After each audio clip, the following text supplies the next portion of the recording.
Hello, everybody. Hello and welcome to the Brooklyn Rail's new social environment. This is the 1117th episode of the NSE. I'm Chloe, Director of Programs here at the Rail, and I have the extreme privilege of being your MC today for a conversation featuring Emily Edwards, Sarah Hignite, Sarah Jené, Natani Notah, Viva Ruiz, Aliza Shvarts, and Gaby Collins-Fernandez. And now I'll introduce today's guests and host. Emily Edwards is Associate Curator at Dallas Contemporary, where she's curated solo exhibitions for 8 artists, including Chloe Chiasson, Gabrielle Goliath, and Shilpa Gupta, among others.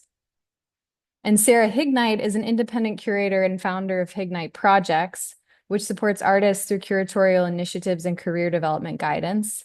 Sarah and Emily are the co-curators of Is It Real? Contemporary Artists Address Reproductive Freedom, the subject of today's conversation.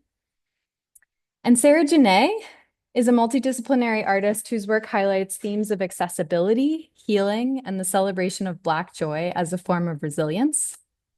Natani Notah is an artist and a proud member of the Navajo Nation.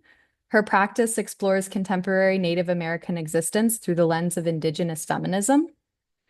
Viva Ruiz is a community, family, nightlife, sex work educated artist, progeny of factory working Ecuadorian migrants born and raised in Jamaica, Queens. Ruiz has been building power and birthing pro-abortion aesthetics since 2015 with the Thank God for Abortion experiment. Aliza Shvarts is an artist theorist who takes a queer and feminist approach to reproductive labor and language. And our host today, Gaby Collins-Fernandez, is an artist, writer, and teacher living and working in New York City. She co-publishes the magazine Precog with Florencia Escudero and Kelly Konopelski, and the Art and Music Bomb Pop-Up with Drea Cofield and Jonah Parson Johnson. And with that, I'm going to pass it over to Gaby to get us started. Hi, everybody. Thank you for joining us here today. It's my real pleasure to be able to be in conversation with Emily and Sarah, as well as the amazing artists who are part of the show Is It Real? Which really just seems like such an important show, both in its conception and in its range. So I wanted to start out the conversation by inviting Emily and Sarah to give us a little bit of background about how this show came to be. Um, it's almost difficult to talk about how important it is to talk about and consider reproductive justice and access to abortion, especially at a time when it's becoming more dangerous and less available across the country. But it's also, I think, really significant how the impacts of lack of access affect different communities in different ways. And it's important. I think I'm just really excited to hear more about how you conceive the exhibition, um, what it was like to have it happen in Texas, and then sort of more broadly get into everyone's experiences with the topic and with the show at large. So Sure, I Sarah and can. Emily, yeah. Yeah, I'm happy to kick it off. So first of all, thank you to the Brooklyn Rail and to Gaby for being here and inviting us. We're incredibly honored to be here. So thank you so much for caring about this show. We're super grateful. So Emily and I started this project over 18 months ago at this point. It actually started in a parking lot. Emily and I ran into each other and we're just sort of catching up about what we'd been working on individually. And we discovered that we had both been doing sort of general preliminary research into artists who were making work about reproductive rights. And at that point, we realized that two heads are better than one, and decided to join forces and do an exhibition together. So it pretty early on, we kind of homed in on focusing on artists with connections to the southern states. We were sort of just kind of thinking through how we could most effectively and best sort of contribute to contemporary art discourse. And thinking about the exhibitions that have come before us that have addressed reproductive rights and abortion, and we realized that we hadn't seen any shows that were focused on artists who have connections to the southern states, nor had we seen any shows that were based in and shown in southern states. And so we landed on that pretty quickly and kind of went full steam ahead. In March of this year, we established an advisory council to help guide us and to help us fundraise.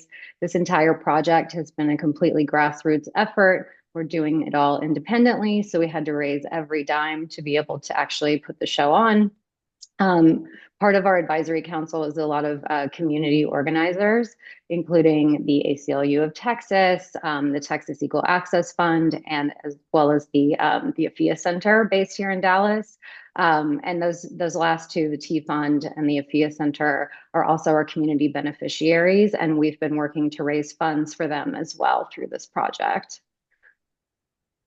And one of the important things that we were thinking about throughout this process is, what does it mean to be a curatorial activist, and how can we also help redefine what that is? So the fundraising for actual nonprofits who are actual activists was a very key part of that, as well as really thinking about the space and where to host this show. So that is why Sarah and I decided to do this project independently as well. I come from an institutional background, but it felt like the artists in the exhibition who are on view have been censored previously in other shows. Their work had been taken down, and it was a very violent process for them to have their work not be seen as safe, to be publicized, to be in the media, and as a scapegoat for these issues. So we really wanted to make sure we hosted the work in a space where it would never be censored. We had total autonomy, on theme for the exhibition theme as well, to make sure that the work would be safe and sound. So we are very privileged to have the show take place in Lagoon Studio,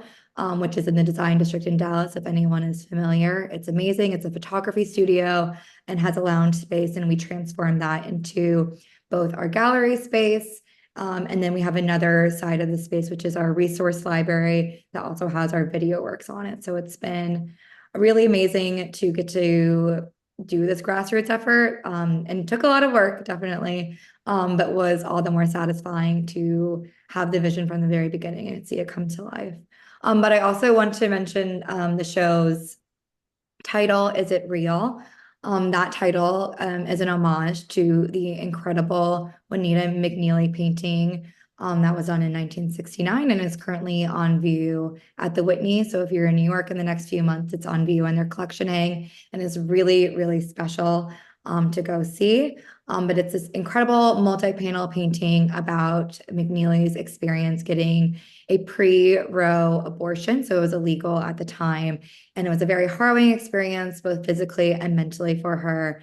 And that we wanted to, pay homage to an artist who had been making work about the subject matter well before it ever felt safe to be doing it. Not that it's ever felt safe to be making this work, but it certainly wasn't in 1969. But also the phrasing, is it real? The full painting is it real? Yes, it is. The phrasing, is it real, was also pretty much the refrain that all of us in Texas have been saying repeatedly since the passing of SB 8, and then the following year after the fall of Roe. So it's on the nose, is it real? And then now that it is real, and that's devastating, so what can be done about it? And the show is our answer to what can be done. One of the things which is really, I think, conceptually rich about what you're talking about, and also about the framing of the show, is that especially with regard to abortion and reproductive justice, the idea of reality and the idea of visibility seem to kind of like dovetail with one another. And it turns out, I think, this question about like the shock of what is and isn't, what is and isn't legal in terms of how access can be made possible. I know there's also a lot to say about the ways that things become less accessible even when they're still technically legal. But I also am thinking about the range of visualizing practices in the exhibition and the many different ways and strategies that the artists that you've chosen have of um, making the experience within or around reproductive justice visible. And so I'm wondering if you could talk a little bit about that as well, these ideas about what you were thinking about making real and making visible in terms of the curation of the show. Sure. I guess I can go first. It was really important to us to address the full spectrum of what reproductive freedom looks like. So while abortion and abortion access is obviously a huge part of that, there are so many other aspects that are part of reproductive freedom and that are frankly at risk, from IVF and birth control. To the horrendous maternal mortality rate, particularly for Black and Brown people, looking at every part of access and freedom related to reproductive care, medical racism, medical trauma. So in doing that and kind of looking at that very comprehensive look at reproductive freedom, I think it sort of just fell into place that in terms of like mediums and approaches, that there was this incredible diversity in that range as well. We also were very focused on ensuring that the artists and the artworks in the show really reflected the community in which we're showing this exhibition first here in Dallas. So a majority of the artists in the show represent marginalized communities. It actually was not that challenging to pull together such a rich and wide-ranging group of works, because we're very fortunate that there are a lot of incredible artists making all these works. I have nothing to add. That was perfect, Sarah. Well, thank you. I'm also wondering if maybe you could talk a little bit about what the experience of having the show up has been like in terms of how audiences have interacted with it, and how the communities that you're talking about as the recipients and also like surround of the show have engaged. It's been a really beautiful experience. I think Sarah and I were both a little nervous to have this go out in the world.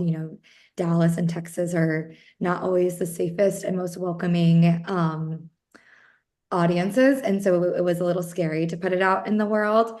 And I think we opened and we were hoping for maybe like 150 people to come on the opening day. And we had almost 700, which was pretty unfathomable. Lagoon is not known as an art destination in Dallas.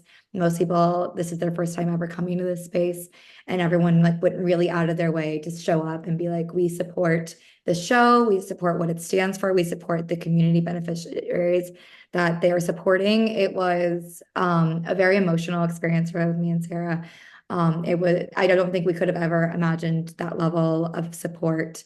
It's been very generally very positive, which has been, I think, really heartening. I think we all have a stereotypical idea of what Texas mindsets are, and to be really pleasantly surprised has been a really great experience, to know that the tide is turning, and also as a reminder that most people are for abortion. Most people do support this cause. It's not actually as radical as it gets painted into being. So that was also it's been very rewarding. And the feedback and the comments we've gotten have been really moving. Sarah and I speak often also that there were several people who have been involved with the show before its actual opening day, who were very nervous to be involved with the show, to have their name associated with it, to give funding to the show, to be included in a conversation that, there is inherent risk in having your name associated with it. And every single time someone who had spent a good amount of time considering doing it came to us and was like, I'm ready to do this, that meant the world, that people were on this this bravery train with us. And so we couldn't have done it without the literally hundreds of people who have shown up and supported throughout this process. So not to be Pollyanna about it, but it has been only genuinely very, very beautiful experience. And I would just add that I think it's important to note that we've had supporters, whether it's donors or people on our advisory council or host committee or whoever's been involved in supporting the project, all the way from baby boomers to Gen Z and everyone in between. It really has been this very beautiful coming together of all of these different voices and different people from all walks of life, many of whom would have never connected. And it's really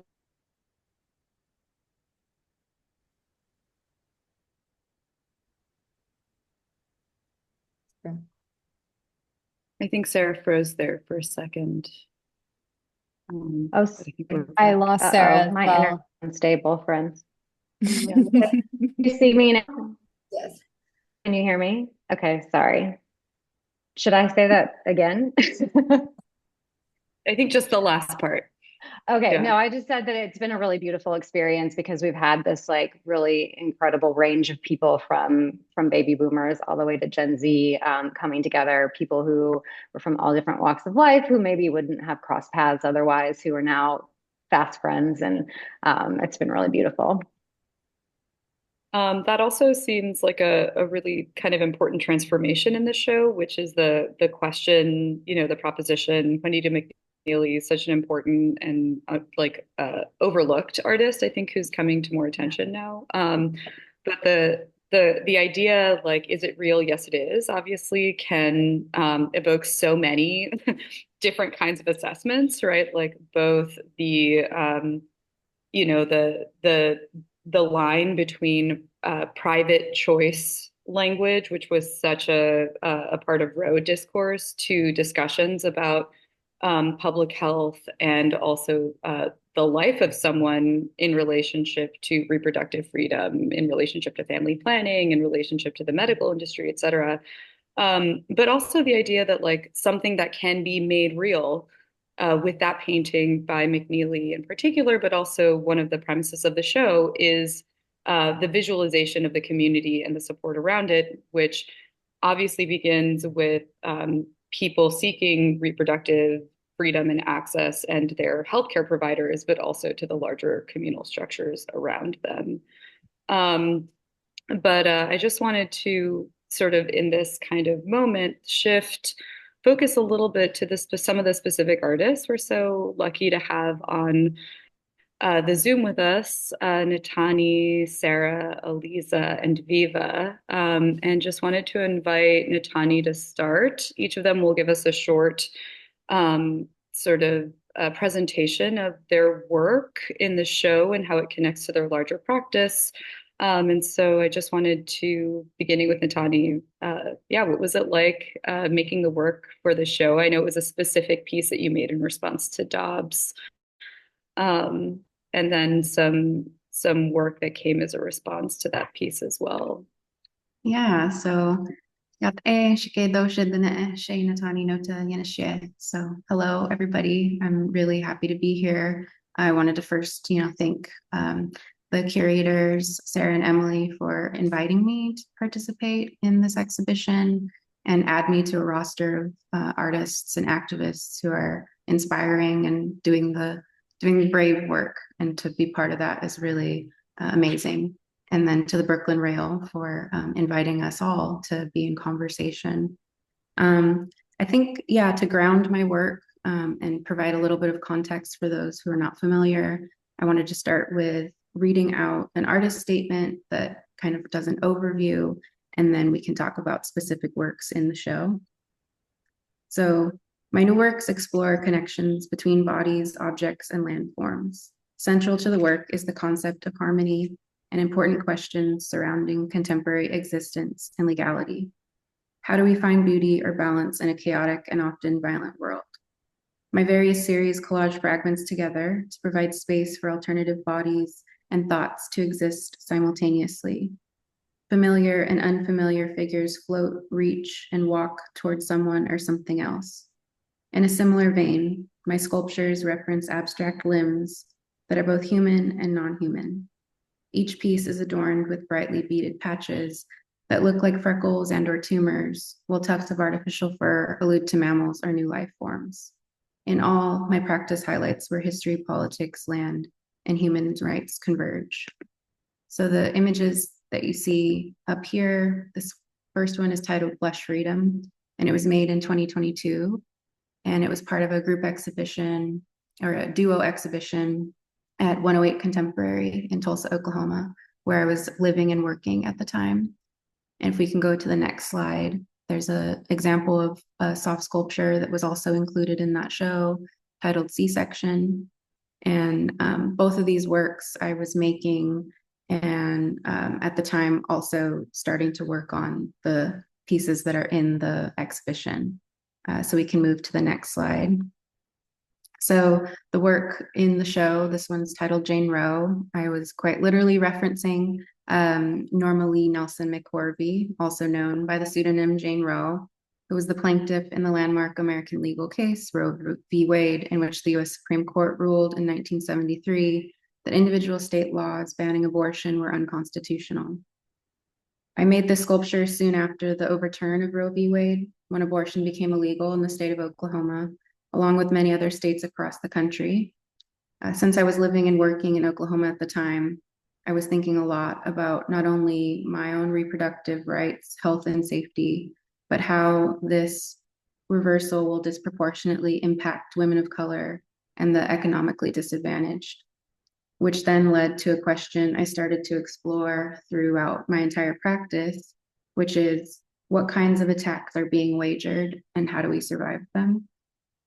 And so for this sculpture, I was additionally thinking a lot about the form being suggestive of an arm, like stretching upwards, maybe in pain, maybe in protection, and maybe in protest. To me, I also read it as part vessel, torso, and belly, as part homage to Jane Roe, but more so to all the other women who've been fighting to protect our bodily autonomy and our human rights to choose what happens to it. And so if we can move to the next slides, these are some details of the work. And then for the show, I decided to create this new work, this accompanying drawing and collage on paper is titled Don't Forget. Visually, you can see a callback to the shape and gesture of the Jane Roe sculpture, which grounds the piece in the right bottom corner. And then I chose to build upon that. I was reflecting on the past couple of years since Roe v. Wade was overturned, like how much has happened, how much has stayed the same, and then how much has actually gotten worse. So conceptually, I was thinking about the cyclical nature of politics, or the idea of history repeating itself. Materially, I used clippings from political advertisements that were being sent in the mail to remind me to not forget to vote. And then using gouache, almost like a whiteout, I altered the original sign from Don't Forget to Vote to simply read Don't Forget, which then becomes more open-ended and can apply to many things, such as don't forget, like don't forget past history, laws, issues, including those directly concerning reproductive rights. And then as the curator's words, in their own words, they wrote about this and quote, said that this work serves as a poignant reminder that we are inextricably tied to our collective history and that the act of remembering is political. And I thought that was really beautiful, like a beautiful way to sum up the work itself. And then more on a personal level, in preparation for this call, and then in thinking about this exhibition and the potential for it to then travel to other locations, I wrote down a stream of consciousness that I wanted to share. So if one believes reproductive rights is about protecting a woman's right to choose and her right to protect her own body, for me, then it feels like my art is doing the talking. My art is doing the protesting, my art is doing the standing. It's literally standing in for me. I'm choosing to have the work speak for me when I'm too tired to speak. And I'm choosing to have the work communicate when I can't always be present. And I'm choosing to have the work take up space when I can't physically be there. And so I really feel like my art has this life beyond me, you know, because it isn't just about me. It's about community. It's about family. It's about all of these other things. And that it feels like it's on the front lines. And I feel a little emotional, and I felt a little nervous about participating and even being on this call. But I appreciate what was shared earlier, like that these are acts of bravery that we're all doing together. And so I also wanted to take a moment to shout out the places that have supported the work. So I mentioned 108 Contemporary in Oklahoma, allowing my work to be on view at the time. And so they didn't have to do that, but they did. And so I'm interested in these like ways in which the work has, again, had a life outside of me and then traveled and been present, as I mentioned. And so 108 Contemporary is somebody I wanted to shout out. And then the gallery that I'm working with now, Document, which is based in Chicago, and they have a location in Lisbon as well. They've also been very supportive and encouraged me to participate in this exhibition. And then the last bit I wanted to shout out was actually this zine this is Femme Saley, and the zine was titled I'm Sorry, and it was from the winter 2022. And it was curated by an amazing Native artist, Chelsea Akai, and she asked me to participate and provide something for it. And at the time, I provided an image and a description of Jane Roe. And so it read kind of poetically, like, I'm sorry, Jane Roe. So thinking about how, you know, I feel like there is grief that's attached to some of this stuff too, right? We are all in our own ways grieving the fact that we're back to having to fight for these things again. And so, yeah, Femme Saley, they produce zines periodically. I think there's 2 every year, and that they have a special interest in working with communities, queer, Black, Indigenous, people of color, and feminist communities. So I encourage you to look them up online. They have an online platform, and as well as create these publications periodically. So I would then, yeah, I think that's a good place to end. And I open it up to the other artists so that they can talk about their contribution as well. Thank you. Thank you so much, Natani. And also thank you for being here and sharing with us the vulnerability in doing so. And something that I was thinking about, which applies to many of your work, but certainly is a part of Sarah Jené's work, who's the next person who's in the slideshow to be speaking, is the idea of like the things that are the body needs in response to and in relationship to reproductive access, freedom, the danger of doing so, the parts of it which are scary, and the, you know, even your insistence that part of having to remember in this manner is a way of grieving. The fact that things have turned out the way that they have feels like a really beautiful segue into Sarah and her collaborator Jasmine Williams's project, which has so much to do with specifically Southern Black grief, but also with the idea that art can provide some of these supports as I engage with this beautiful project. And so, Sarah, I hope you can tell us a little bit more about it. Thank you so much. Hopefully everyone can hear me. So we were it felt very aligned to be asked to be a part of this project, because we were able to create this piece that you see here called Sit in Your Light.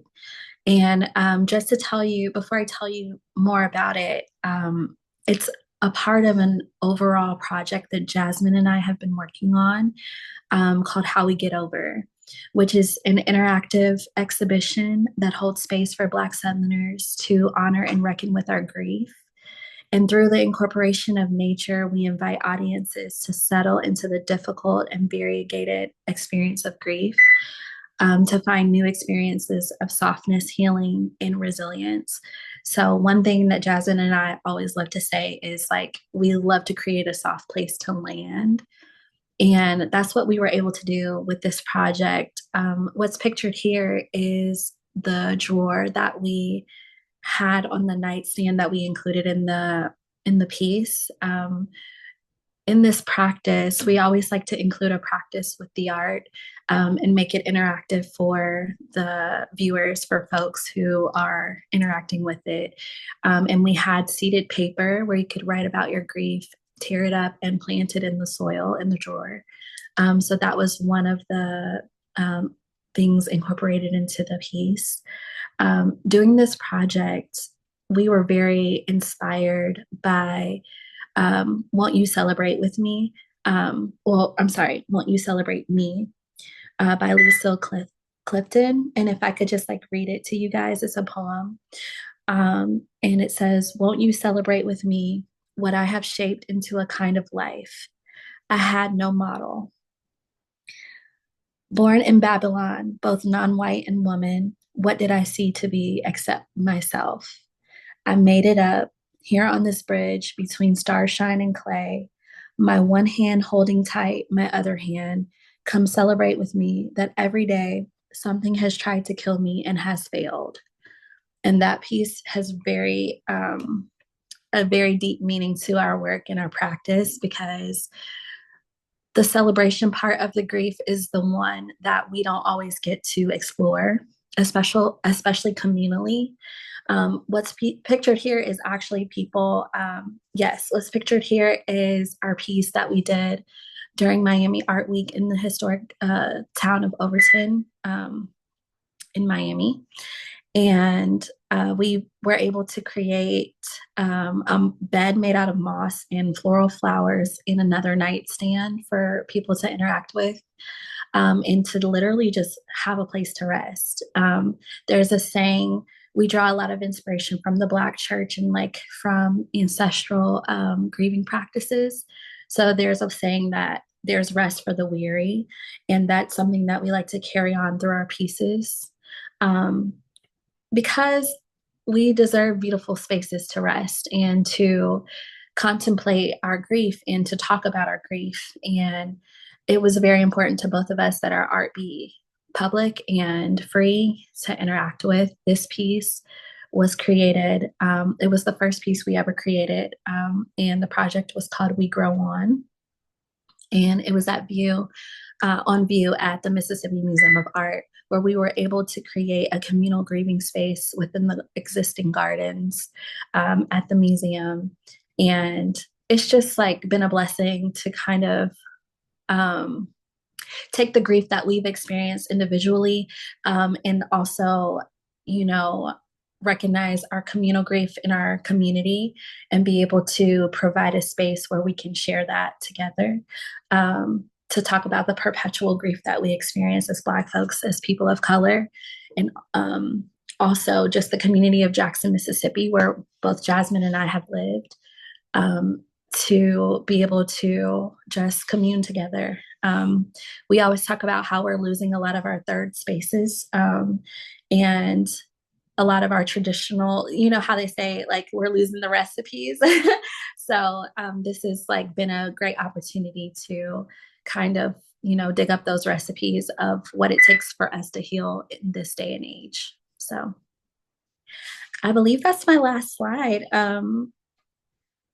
Yeah. And could you talk a little bit, Sarah, just about the iteration of the piece that's in the show? And if Absolutely. it's so powerful to hear you talk about it. I think it's such an important practice, and this idea of deserving beautiful places to rest is such a like poignant framing of what art can do to like tend to our emotions as well.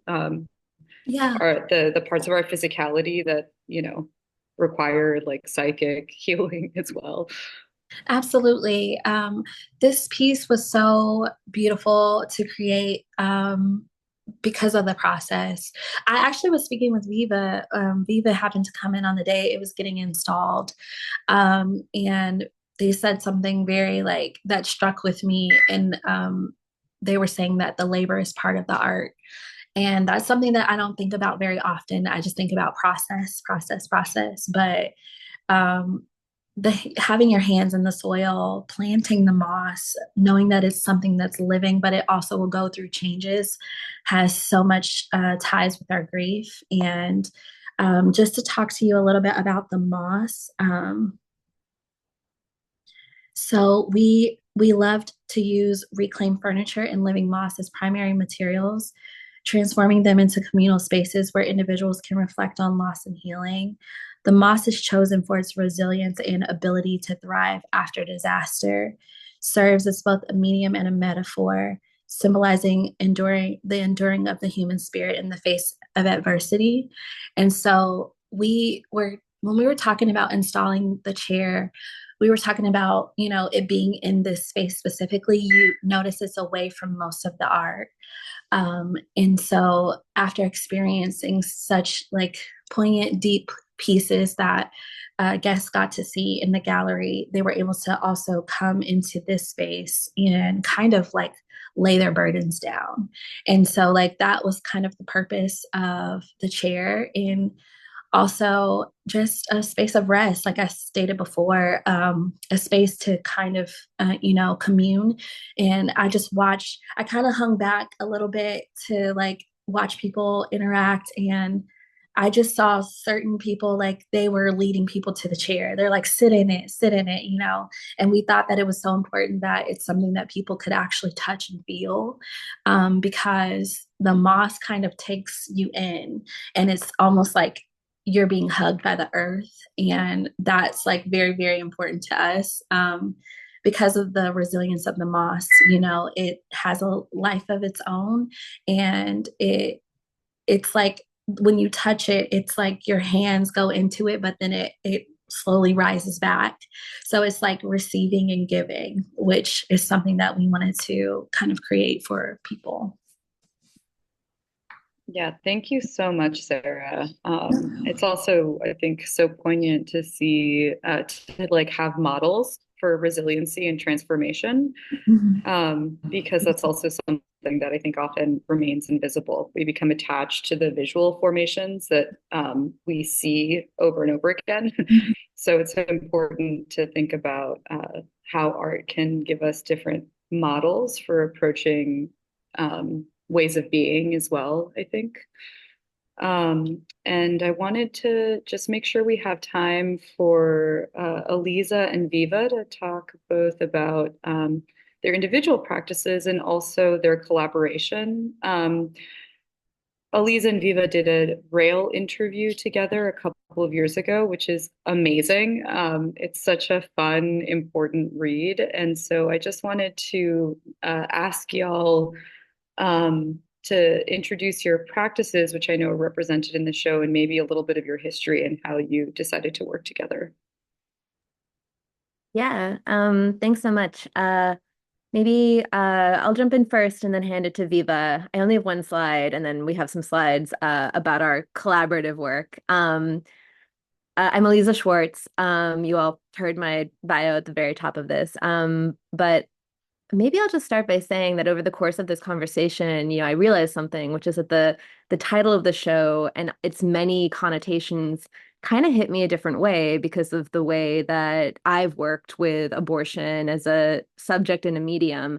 And also because of something that I think's been part of my own experience, but also a subject for work that I've explored subsequently, including in this piece, which is the question of why people, mainly women, who when speaking to a bodily experience, tend not to be believed.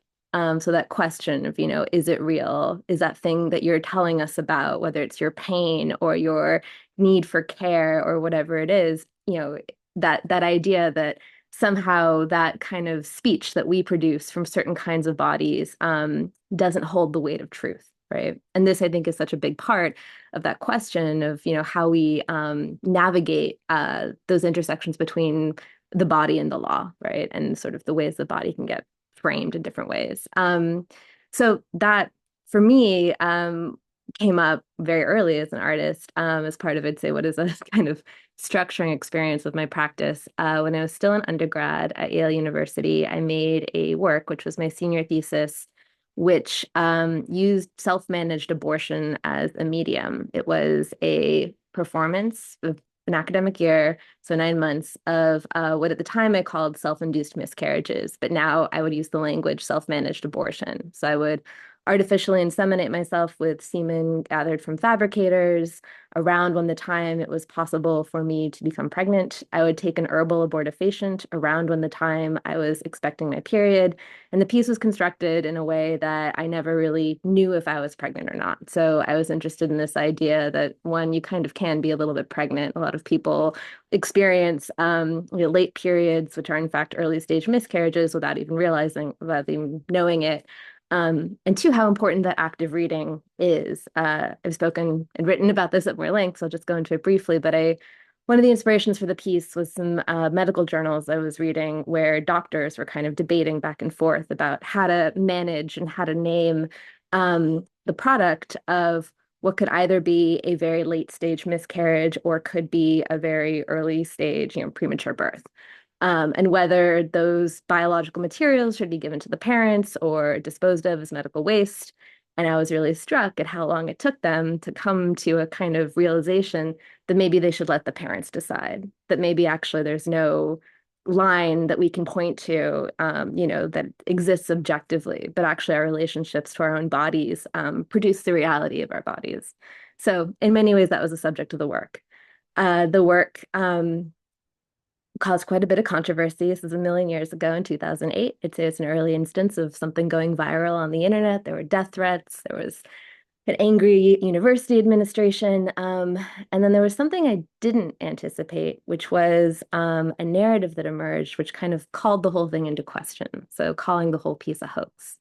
And that idea that the reality of one's body, things you really do with your real body, could be so easily kind of dismissed, right, is both something I felt very intensely around in artwork, but I think is something many people feel in much more consequential ways over the course of their daily life. So this has been a big sort of subject of my subsequent work, including the subject of this piece. This is a collage series, which is part of a larger project that's dealing with the images created by, shown in William Hunter's The Human Gravid Uterus. Two of these collages are in the show. This is a little more of them. But basically, they are taken from the etchings, which were the first images ever produced from observation in the anatomist's William Hunter's book called The Anatomy of the Human Gravid Uterus. This is thought to be the kind of, cornerstone of modern obstetrics. These etchings are showing cadavers at various stages of pregnancy. And not only is it, sort of an important piece of medical history, but it's also a subject of speculation, I would say. In a 2010 study, which has been widely disputed, but I think is interesting nonetheless, someone did a statistical analysis and concluded that the regular way that these cadavers would have been sourced, which was from women who died in poorhouses in England during the time, this is 1774, statistically, it would not have been feasible or possible for William Hunter to have found this many bodies at these specific stages of pregnancy, speculating that he was, in fact, a murderer. This, in some ways, is a shocking revelation, but also not a shocking revelation. We know very well that the history of obstetrics and gynecology, and indeed much of medical history, involves the suffering and murder of quite a lot of people. And I became interested in this not only because, the ways that maybe this is both the foundation of a body of knowledge, but also maybe evidence of a crime, but also because maybe it doesn't tell us anything new that we don't already know. Whether he was a murderer or not, we know that the women depicted in this atlas and the women whose bodies are in fact the material of not only important bodies of medicine like obstetrics, but also bodies of law. Norma McCorvey, the Roe of Roe v. Wade, was a poor woman. She worked as a janitor most of her life. She was a queer woman, which people don't talk about, and she's also a woman who never had an abortion. So the way in which the materiality of certain kinds of bodies produce bodies of knowledge in law and medicine shows us the ways in which they are not valued. So whether or not these women were murdered, right, there's a kind of mobilization of their bodies in a way that speaks to a certain kind of violence. So that is the piece. The series is called Gravid Means Pregnant, Not Dead, which is literal. The Latin means pregnant. Though I think that distinction between pregnancy and mortality, or we should say the relationship between pregnancy and mortality, is certainly something at stake in these images, at stake, and also, the many ways that we're thinking about reproductive justice more broadly. So maybe I'll end there and turn it over to Viva. I'll just simply say I've been a fan of Viva's work for a really long time and was really excited to have the opportunity to collaborate for this exhibition. And this is our first collaboration, and I hope will be one of many.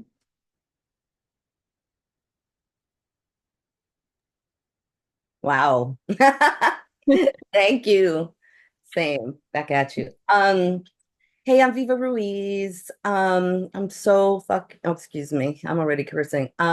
Thrilled to be in this circle. And I want to start, by saying, I made something. I made a thing for this show, and then Aliza and I made a thing for this show. But it wasn't until I got to the space in Texas that I really, really got I was overwhelmed with the labor that went into this show. So I really want to thank you, Emily and Sarah, and the keeping it independent so that we could say exactly what we needed to say. How we said it is it really hit me, because it really did that. And it is just such a beautiful group and work, So it's very affirming to me, this show and the work in it and me being in it. So thank you for that, because we need all the affirmation and strength possible in these uncertain times. So my practice is, I feel like my practice is life. I'm not so based, I was thinking of the idea of outside, inside, and how relative that is, right? Because I'm inside some places, outside other places, depending on who I'm standing next to. But I mentioned in the bio how I'm educated because I don't have a lot of institutional reference. And it's really nice to be inside sometimes. So also the other thing is to be inside in a show like this. When I do a lot of this work outside, this is an example. The picture is me being outside, way outside. And it was, I was in Rome. Part of my practice is that I show my mother the world as much as I can. She was somebody who worked a lot and couldn't have a lot of that kind of pleasure or resources to see the world. So I was able to go, she wanted to go to Rome. She loves the Pope. This is a real story. I grew up very Catholic. And so my practice is that I, like we do, draw on what I know, which is, I've always made things. I've always danced. First thing I am is a dancer. I make music. I do all the things. I love to throw parties. I know about celebration and regalia. Regalia the church taught me, so it's their fault. They have themselves to blame for this. But I had my first, I put together in 2018 a float and Pride that was an thank God for abortion float, and it caused a stir, let's say. It was just like a black and silver float in a rainbow. But anyway, Shout Your Abortion saw me. They started an artist in residence program with me, and I was able to make this Pope look with their bag, knowing I was going to Rome, and I used it for Pride, but I really meant it for this. And so I just snuck out one day and did this. But anyway, so this is, Thank God for Abortion is an expanding, surprising concept that, yes, came out of me, but is so much bigger than me. And I'll say that for now. Yes, so the thing I made for the show is called Attract. So I always wanted to make this thing that you get in the subways or in the street by people who love Jesus or, Christians. And I love Felix Gonzalez Torres, artists of that era and very influential to me. I grew up in New York, and ACT UP is a real part of my DNA. And I really love giving away things. So part of that's very important to me, that people can take things for free. And so I made this thing that is a little booklet. That's the inside of it. That's a prayer I wrote. I do believe in God, and it's amazing to say that when it comes to abortion. And be real about it, because that's the thing that a place that I saw missing. There can be a real truly white supremacist kind of discarding of faith. And there's so many reasons. People don't have to explain why they believe in God, but there's so many reasons outside of spirituality that people need the church. And it took me, I had to learn that. I mean, of course I canceled the church for many years, but understanding that that's where people who are migrants speak their language and connect with people of their cultures, so many other reasons. Anyway, I stand behind God 1000%. The God that is trans, queer, fucking all the time, pleasure-based, and loves abortion. And I'm Christian, so that's useful, to stand there. Anyway, so I made this little tract, and the QR code does go to I Need an A, which is a great resource. There's so much disinformation online. I do also the pleasure of being in Texas is that I have worked with T-Fund and AFIA. I do, in the course of this work, I've always connected to people providing abortions and funding abortions, and it's just so beautiful, to meet people in person. And they're really doing, God's work out there, if you believe in God. But if you don't, then they're just incredible, incredible, because fuck God too. And maybe I'll stop there. I want to say real quick, the practicality of, the tying in T-Fund and AFIA is so important. And that I do think that anything that happens inside needs around, art needs to be tied to what is happening in real life. And Aliza and I did this, and I'll throw it back to you, Aliza. Yeah. So it's really exciting to collaborate with Viva. And I think I think we're both really thrilled with what, sort of resulted.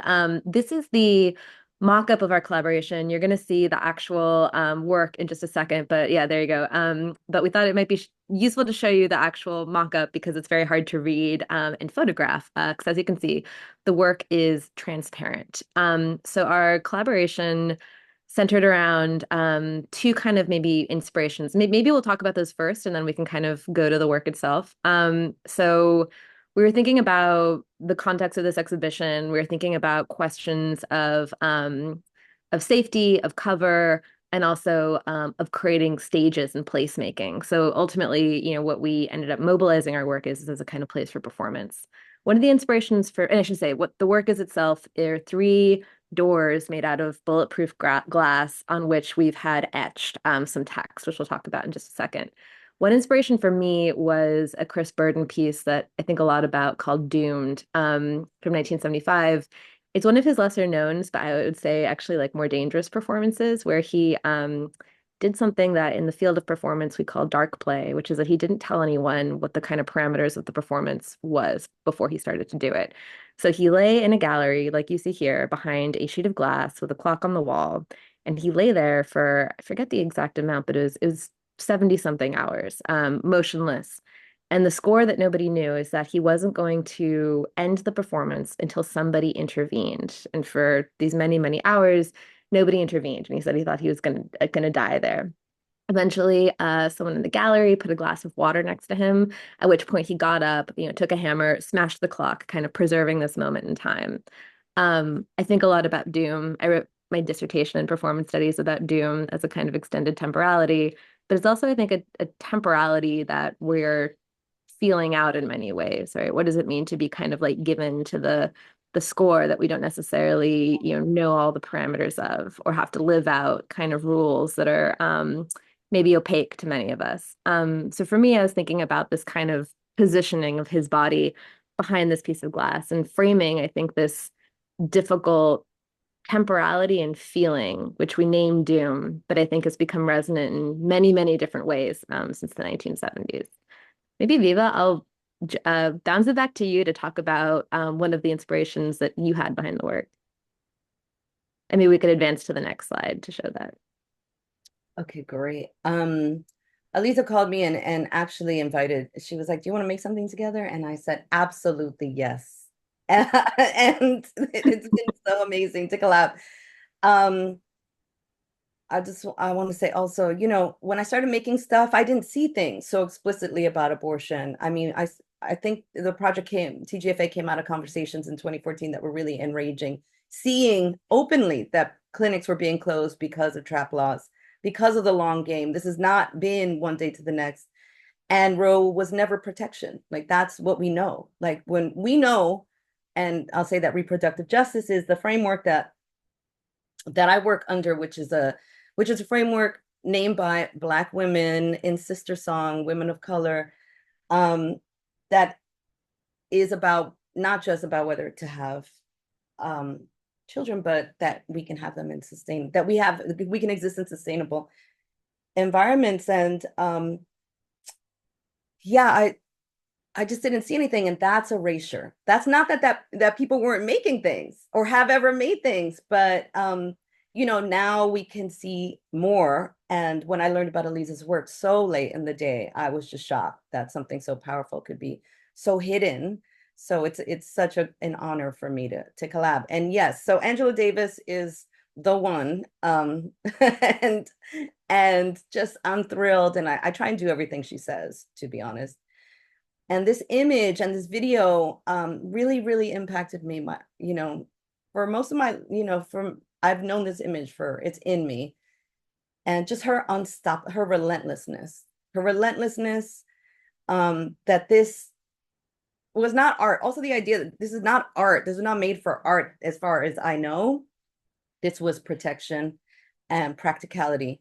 But it is so beautiful. It is such a beautiful everything, right? And to me, this is like, this is it. And so when we talked about creating something, also already on the parade float, I had police shields, not police, excuse me, fuck the police, riot shields. But the idea of bullet resistance was something, as somebody on the street doing stuff around abortion for almost 10 years, I was like, okay, I do want to be on the street. And I was looking into bullet resistant and protective gear. So I have these shields I made in 2018. And when we started collaborating and thinking of objects, I love the invisibility of what we each wrote a thing. And I love the invisibility. Aliza thought of door. I love the idea of doors. And so, yeah, and Angela Davis, this image came really into play for me. And I give thanks to Angela Davis every day. Back to you, Aliza. Yeah, so if we go to the maybe the mock-up so you can see the text, we can talk a little bit about the text. So Sarah's been calling it a poem, which I really like. It's kind of Viva and my voice coming together. We each wrote something and it kind of, became mixed. And we're thinking about, and just to be clear, the 3 columns you're seeing are the text on the 3 kind of doors. So when you see the next image, imagine you can read that. You can read that when you're physically in the space, but as a feature, which I think Viva and I both really liked, it's a work that eludes visibility, especially when you're photographing it. And I think this idea of cover, of protection, of illusion, of alibi is something that, we've both been thinking about in different ways, and we're excited to think about together in the collaboration.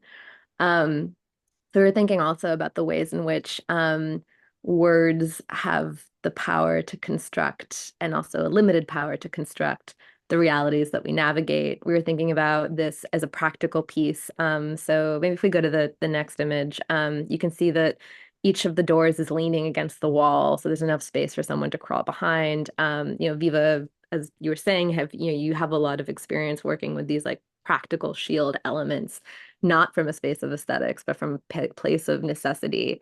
So we're thinking a lot about the relationship between aesthetics and necessity, which is maybe something that we could say outlines a broader approach to the way that we think about reproductive justice and abortion work in our own practices. I think neither of us are really interested in the mere representation or aestheticization of these issues. In different ways, I think our practice is connected to something that we see as a concrete action, whether it's, as Viva was saying, the kind of call to action and connecting what's happening inside this rarefied world of art and galleries to the real work that's happening, outside those spaces. Or for me, which is maybe a bit more abstract, thinking about the way that how we conceive of the capacity of the body and the different ways that we can conceive of the capacities of the body has everything to do with the way that we imagine that the law can touch us or not touch us. So this sort of like ideological work is a way that I think about it as connecting to the real lives that we live outside of gallery spaces. So we're really thrilled, as I mentioned, of how it turned out. We also thought about this as a kind of setting a stage for other things to happen. We had a day of kind of like activation around it. Maybe Viva, I'll bounce it back to you to talk a little bit about how this became a sort of like a space for performance. I think wherever there can be a platform for people in the practical work of access, we need to grab that. We need to create that platform or give that, or that's oh, hey, Rick. Oh my God, my cats are going crazy. Okay, I do have black cats. I am not a witch. Yes, I am a witch. So sorry about that.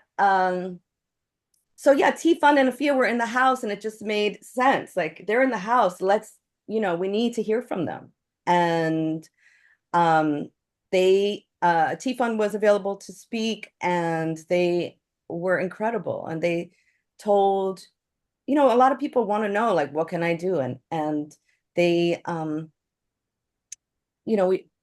like the idea we created kind of like a halo. It looks like it gives a halo a little bit around the talk and just to get people want to be engaged. I believe in that. And need things to be real simplified. So I'm going to tell you, if you're watching this, donate to abortion funds today. Donate to your local abortion funds. The state is not going to help us, but we can help us. And, to hear in Texas, there are no clinics in Texas. There are no clinics in like 14 states. That's under the Democrats, sad to say. So, yeah. We need to help each other. And what's happening right now is very exciting as far as demedicalization. Like we are teaching each other how to self-manage. And we all have a lot of power, more power than anybody wants us to believe. And it was beautiful to have T-Fund up there. And also we need our clinics. So give to Texas abortion funds. T-Fund, Afia is Black led, is yes, like, who's I heard in this talk, disproportionate. Yes, just Black women, Black people, Indigenous women, Indigenous people, trans people have abortions. That's happening today. I'll name Candy Miller and Amber Thurman. These are two Black women that have died, in the last few months, murdered by the state. This is happening now. Fascism isn't coming. Fascism is here. It's here. So, yeah, it was really beautiful. And it's always the right time to give a platform to people who are doing that practical work of literally saving people's lives. So that was gorgeous. Thank you so much for talking about this project and both of your work and it's emotional to hear everyone talk about all of these things and also the kind of emotional depth, conceptual rigor that you bring to these questions, as well as the emphasis, the emphatic connection to the fact that this is not abstract, right? That, as Viva, you're talking about, this is actually something that affects like real physical bodies and people in space and time, even though many of the structures and systems that we have to negotiate are abstractions, right? They use abstraction against the body in many ways. And Alisa, I think many of your just like the discussions about medical imaging, murder, et cetera, allegedly come into question here. Something that I was thinking about, which I know you referenced really briefly, Aliza, was that in y'all's conversation in the rail, there's this really great moment where you kind of propose the idea of art as an alibi, which I wanted to kind of reintroduce into the conversation. Because I think that there's this has sort of come up in a lot of different ways over the course of this conversation. First of all, what an alibi even is, right? It itself is a form of protection, right? It's a form of obfuscation in front of the law, right? Or in front of wrongdoing.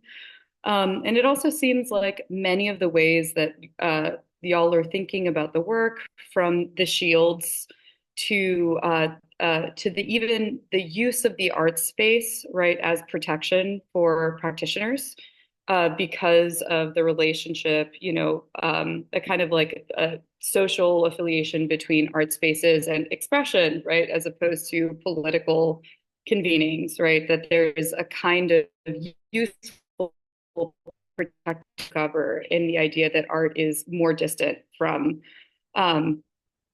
big scare quotes here, politics, right? But also that even in Sarah and Emily's conception of the space, running this independently provided a kind of alibi for funding either from the state or from others that might have required more oversight or different kinds of interjections. So it just seems like this as a kind of framework of protection, as well as the illumination of the kinds of dangers and opportunities at hand, seems like a really useful framework of thinking about this relationship between art and praxis in a certain way. And I'm wondering if y'all have some thoughts about that. It's something that I'm really excited about in listening to all of your work and this amazing show and the kinds of platforms it provides, both for individual practitioners, practitioners in reproductive justice, and also for the general community. I'm happy to jump in because art as an alibi is something I think a lot about. And it was, I think something I began thinking about when I was still a student, thinking about, first is kind of like long-standing Western discourse that comes all the way from Plato, who, did not value the arts very much. He thought that the arts were something that, because of their mimetic power, could lead us astray, right? That representation, because not the real thing itself, had the power to delude. So famously, in his Republic, he kicks out all the artists except the propagandists who he, thinks maybe actually do have some use. And this is something I think we really live with still, right? The idea that art is somehow a space of remove. It's not the real world. It's a rarefied space. And there's a lot of truth to that, just materially. It's an elite space, an expensive space, quite often. A space where, the question of publics is kind of always, coming up. And that's usually something we use to say that art is not politics. But I remember reading about, when I was still a student, an amazing project called Women on Waves, which is maybe familiar to many in this room, which is basically two women who wanted to create a boat that would provide abortions to people in countries where abortion was illegal. So people would be able to go out into those international waters and receive medical care on the boat. They could not get funding for the project from, as a medical project or as a human rights project. But in the end, they got funding for it as an arts project, because art doesn't matter. It's a space of remove. And to me, it's this kind of double edge that's always been art's great power. And I use this a lot when I teach. And this, I think, actually maybe translates more broadly to a feminist politics, because we are told we don't matter, right? Because we are told we are not serious, because nobody's really paying attention with the same kind of scrutiny that they would in other kind of spaces. We actually have a lot of freedom to experiment with things and to hypothesize things and to try things out that might not be allowed in other spaces. So for me, this was actually one of the big realizations I had around, what allowed me to make the senior thesis work I make, and a lot of subsequent projects, which, the cover of art and the fact that I'm an artist has allowed me a kind of shield of irrelevance, right? Or sort of subvisibility that allows me to do the work I want to do. So for me, it's all about this kind of double edge. And I love the connection you're drawing, Gabby. I didn't even really think about it, right? Like the work that Viva and I made, or these kinds of shields, but right, that very frame of the gallery, right, and the framework of this being an art exhibition is also a kind of shield for us to deal with work and deal with realities that might be too dangerous to deal with outside. So I think that's a great connection. I'm excited to hear what others have to say.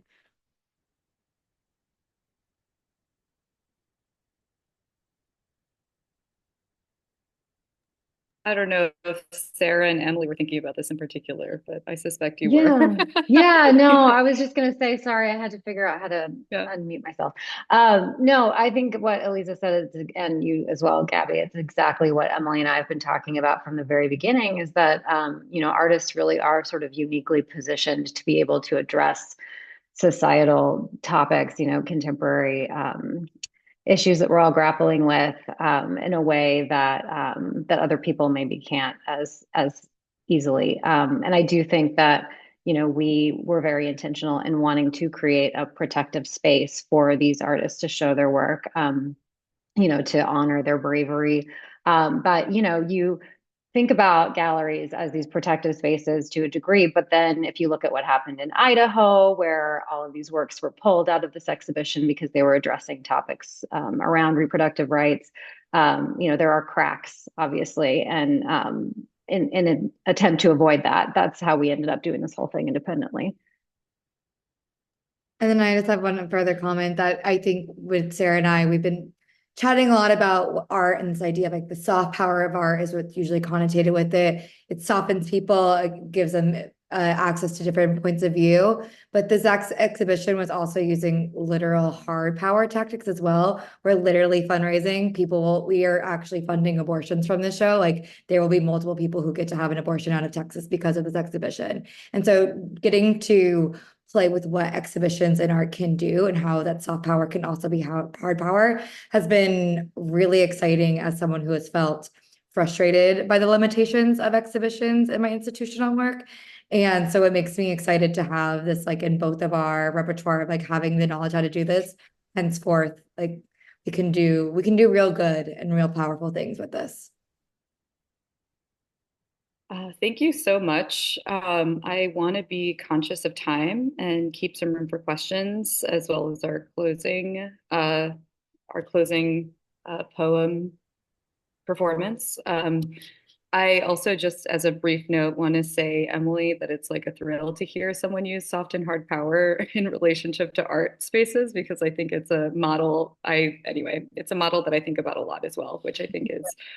I think it's really fair and also helps to contextualize the relationship between money, markets, proximity to systems of power in relationship to cultural affect, communication, and groundwork, which I think are actually very different systems of value and evaluation that are at work in the art world often. That being said, thank you all so much. It's so amazing to hear about your work and practices. And it's my only regret is living in New York and not being able to see this exhibition in person. However, it is still up through this weekend, correct? So for those of y'all in Texas or around Texas, I hope you will get a show for the rest of in Texas and in other places where reproductive health is not protected. And I guess that is the end of our formal programming, and I'll turn it back over to Chloe for audience Q&A. Yeah, I just want to reiterate how thankful I am for all of you. I'm such an admirer of all of your practices, and it has been nothing short of extremely moving to hear this conversation. So I'm really grateful to you all. I have a couple of questions from the audience that I'll ask on folks' behalf at their request. The first is from Madison.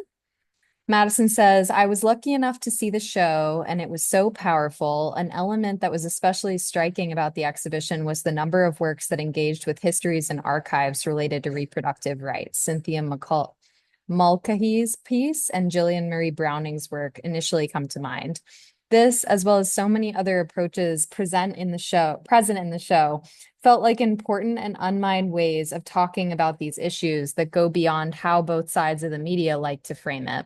Was finding broader narratives a priority in the curation of this show? Absolutely. That was definitely a top of mind for me and Sarah. We were thinking about, again, even the title of the show was thinking about the historization of this. This has been going on before us. It happened even when Roe was in existence.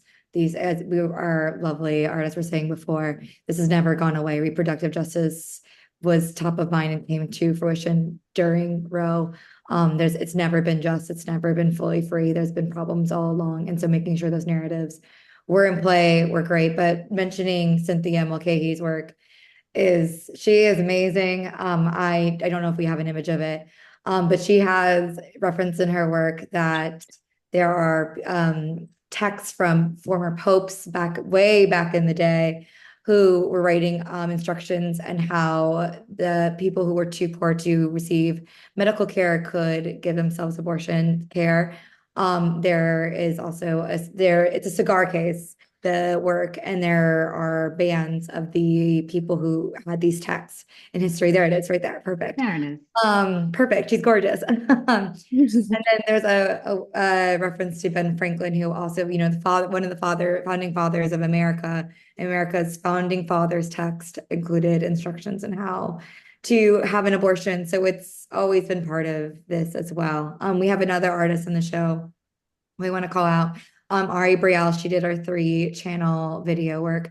That's amazing. And her work is a beautiful interwoven of many narratives, but throughout it's also talking about the history of gynecology, specifically in reference to Dr. Marion Sims, who performed surgeries on Black women without anesthesia and without their consent. And it is horrific. And that's how gynecology practice really, the foundation of gynecology is evil and racist and traumatic to women.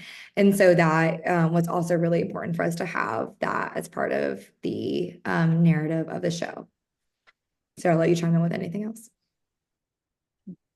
You nailed it. That's perfect. Thank you. Thank you for that question, Madison. The next question is from an anonymous audience member who is wondering what has been the most enjoyable part of this project. For me, it was seeing 650 people come through that exhibition in 4 hours time and come together in community around the issues of reproductive rights. And the mood was celebratory. Viva performed. It was incredible. There were dancers. It was one of the most exciting experiences of my life. I'll never forget it. Can I want to shout out Niall and Jillian from the Black Dance Theater. Yes, thank you. Emily and Sarah hooked me up with them when I performed. I really like to collab with people when I travel, and it's a really light lift to do the kind of performance we do, but it's really fun.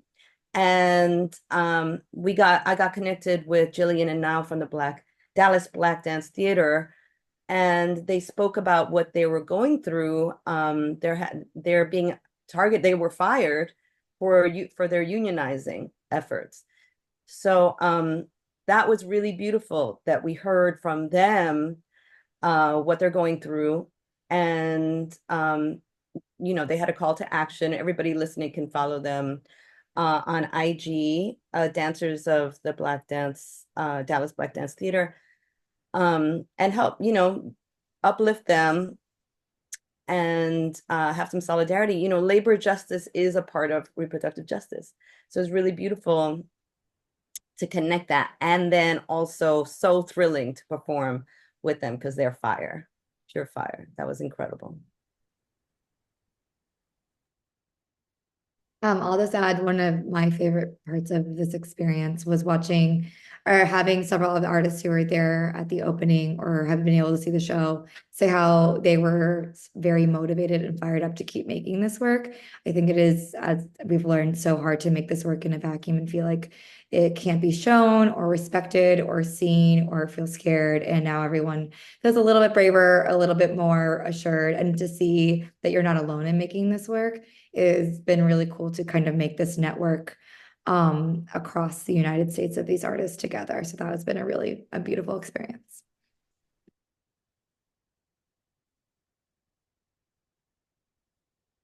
Thank you all for those replies, and thank you, anonymous audience member, for that question.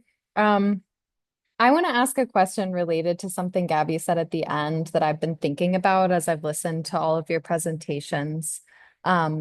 So many of your projects, the projects that have been presented today, are really rooted in being present where we are in our bodies, convening with nature, performing, making a collage, making a sculpture, kind of working with these elements of this abstract landscape that we live in and retooling them using the body. And I think in day-to-day lived experience, it can be easy to feel so far away from the embodiment and the acknowledgement of embodiment that's so essential to abortion rights and to the way they intersect with so many other issues.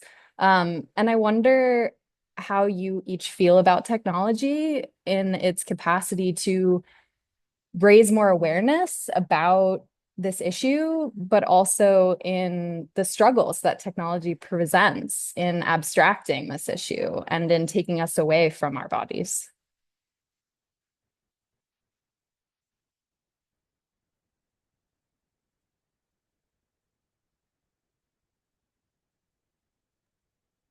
That's a great question. I would love one of our artists to answer because I feel like they're more equipped to talk about this. I can jump in with a thought, though I'm very curious what the other artists have to say, because I'd say that though I have a deeply embodied part of my practice, it's also kind of deeply linguistic and textual, which for me are connected. But I think that's not everybody's pathway around that. But what around the question of like how technology can maybe like be a piece of how we come to feel our own bodies, maybe like more broadly our own subjectivities, right? Which is like our body and also like all of the forms of representation our bodies have to inhabit in a way that's, more in a way that's new, right? Or more vital or surprising or creates sort of new realizations. I think a lot about the experience and sort of like phenomenon of what it means to go viral, of our bodily experience, the words that we say, the things that we do to kind of travel beyond us. In some way, it's almost like a spectral experience, this thing that can be so intimate, so deeply felt, so deeply held, a personal narrative, a photograph, whatever, a performance artwork. And then to have it travel kind of, to people far and away beyond your wildest imagination. It's both incredibly violent and also incredibly powerful, depending on how you navigate that experience and how that experience unfolds. So, in some ways, like I think technology is a sort of it's a sort of a pathway for our bodies to kind of like fracture over space and time, right? To kind of become more capacious than we ever imagined. And that can be incredibly dangerous and scary, but it can also be incredibly beautiful, especially when, Emily, you said this and something I always say a lot in relationship to why I make the work I make, especially when it kind of supports that realization that we're not alone. So, to me, that's kind of, I think, the most resonant capacity of it. I'll just say real quick, technology, good and evil, and such a big way that there's access.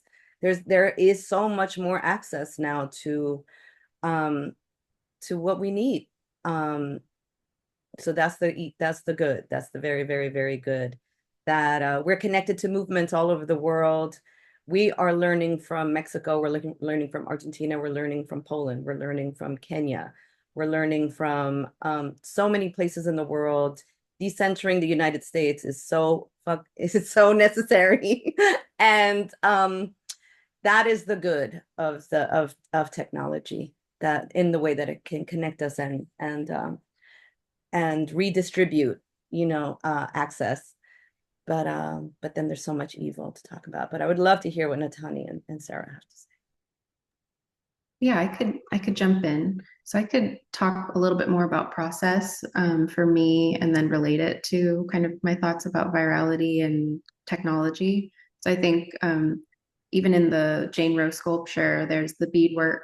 And at the time, I was also thinking about the COVID pandemic and these beads almost looking like a microscopic level of like a virus, and then that taking over the body.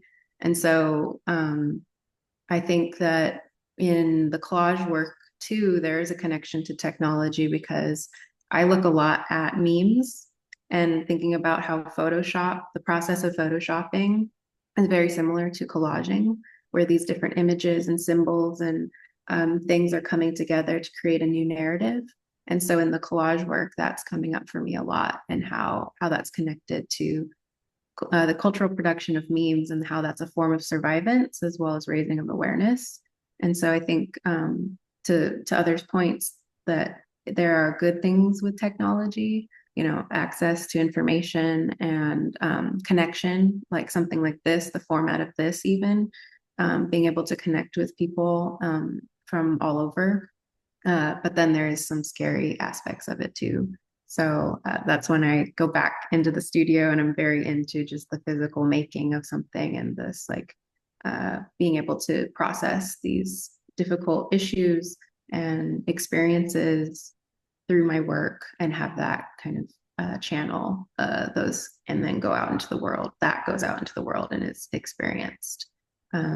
So yeah, it's a good question, and I do think a lot about it. Thank you. I would I would like to say, it makes me think about the time during COVID when Clubhouse was very like a prominent avenue to communicate with each other. And I don't know, that was for me one of the good and bad examples of connectedness.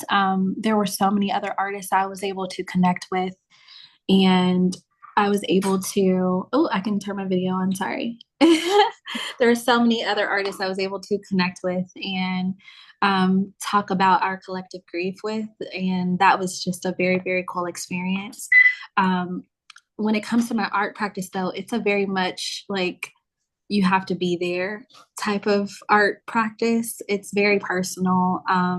And everything about it is personal. Like you can't touch the moss through the screen. You can't sit in the chair. You can't sit on the couch or lay on the bed. You can see the visual aspects like of joy or of peace or of whatever emotions evoke from it. But it's so cool to be able to just like be able to connect and look into someone's eyes and like talk to them.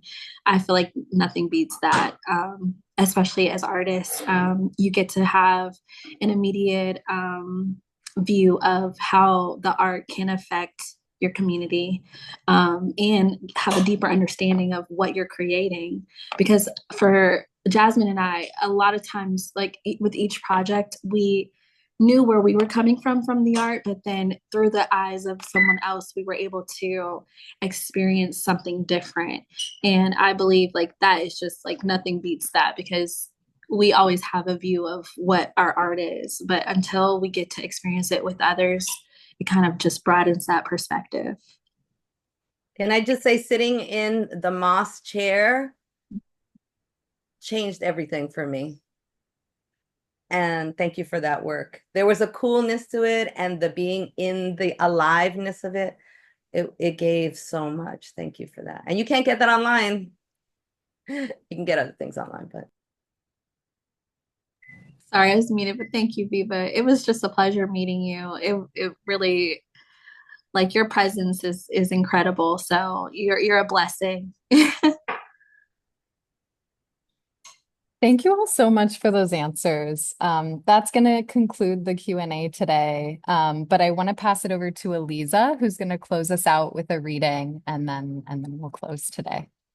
Great. So this is less of a poem and more of a manifesto. It's about 5 minutes long, so bear with me. And this is something that was part of the activation of the work in the gallery space. And it's taken from something I originally published in November magazine, right when the overturning of Roe v. Wade happened. And it is called Abortions Will Not Let You Forget.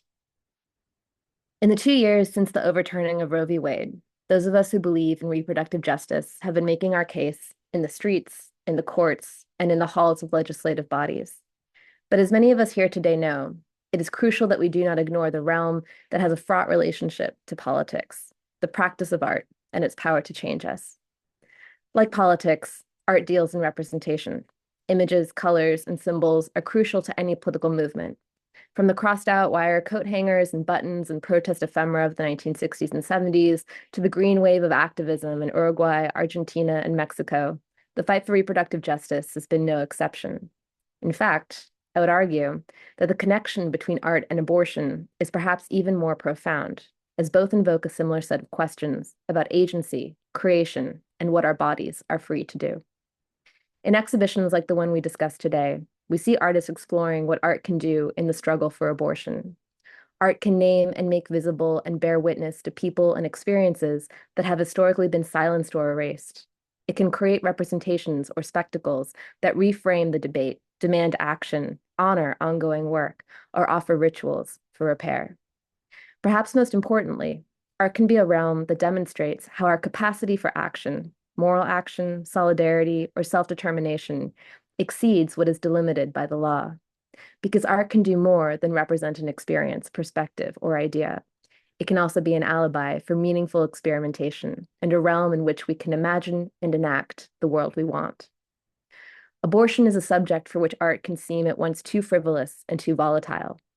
This has everything to do with a fundamental contradiction that structures the way we understand the role of art in the Western tradition. On one hand, it is inconsequential, a mere aesthetic compared to the serious pursuits of law, medicine, government, and other discourses that shape our understanding of the world. On the other, it is all too consequential, even dangerous, and that's subject to censorship for its capacity to offend, corrupt, or lead us astray. This also has everything to do with the way we talk about abortion as controversy rather than policy, as trauma rather than healthcare, as choice rather than abortion. Gwendolyn Brooks' 1963 poem, The Mother, opens with the stark line, "Abortions will not let you forget." There are many ways to read the poem's deep ambivalence, but what has always moved me is Brooks's expert use of poetic form to describe the palpable yet conceptually ambiguous act of not giving birth. What's so poignant, even defiant about the poem is that it makes art, powerful, provocative art, from abortion. I read this poem when I was a student making an artwork from abortion, which honestly still frames the major themes I've continued to explore in the past 15 years, how the body means and matters, and how the subject consents and dissents. The work, entitled Senior Thesis, 2008, consisted of a year-long performance of self-managed abortions using herbal abortifacients. The work caused national controversy, but then, as now, I believe at my core that the experience of abortion and the practice of art can illuminate something in each other. Abortion and art have something fundamentally in common. Just as art is a broad term applied to a wide set of contradictory practices that span different disciplines, media, genre, and purposes, abortion describes a range of bodily experiences from self-management to medical interventions. How we define and delimit either is not really a formal question, but an ideological one. Making art about abortion, with abortion, allows us to do more than amplify the current political struggle. It allows us to parse the formal and ideological grammar through which political meaning gets made.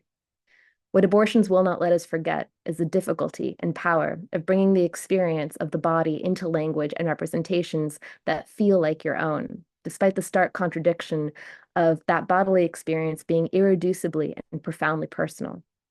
Abortions will not let us forget that there remains an urgent need for both aesthetic and political representations not yet at hand. This is the work of artists.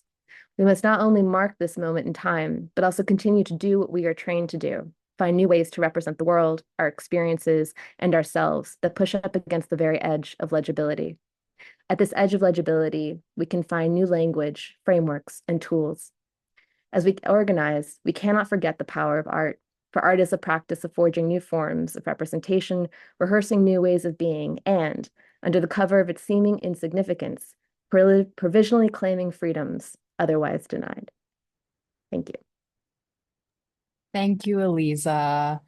I just want to thank you all so much again for today. Thank you, Emily. Thank you, Sarah. Thank you, Gaby. Thank you, Aliza. Thank you, Natani. Thank you, Viva. Thank you, Sarah.